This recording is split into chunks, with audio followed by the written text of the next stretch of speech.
পাখি কি করছিস? তেল খাচ্ছি। তেল খাচ্ছ? এখানে ভাতের থালাটা আমি রেখে গেছি আর মাছের ওপরে তেলটা তুলে খাওয়া হয়ে গেল। এটা প্রতিদিনকার কাজ তোমার। প্রত্যেকদিন তুমি মাছের ওপরে তেলটা তুলে খেয়ে নাও। তেল তোমার এত ভালো লাগে?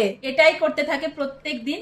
আমি যখনই ওর ভাতের থালাটা এখানে রেখে ওকে ডাকতে যাব বা কোনো একটা কাজে যাব, এসে দেখি যে মাছের ওপরে তেলটা তুলে খাওয়া হয়ে গেছে। আর ভাতটা কে খাবে? ভাত খাওয়ার সময়, তেল খাওয়ার সময় মাকে লাগে না, তাই না তোমার? আর ভাত খাওয়ার সময় মাকে লাগে, গল্প বলতে লাগে, ফোন লাগে, কত কিছু লাগে। আর তেলটা কিভাবে তুলে তুলে খাচ্ছে। মাছের তেল তোর এত ভালো লাগে? আর কি কি ভালো লাগে তোর?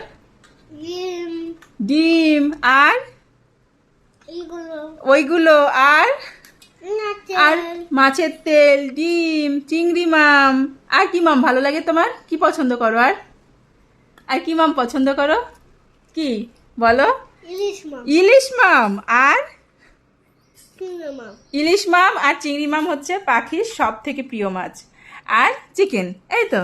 এগুলো হলে ওর খাওয়া ভালো হয়। আর মোটামুটি যেই মাছগুলোই আসে বাড়িতে, ওপর থেকে এভাবে তেলগুলো তুলে তুলে খেয়ে নেয়। এই মামটা তো শেষ করে ফেললে, এখন ভাতটা খাবে কি দিয়ে? ভাত তো পুরো ধরা থাকলো।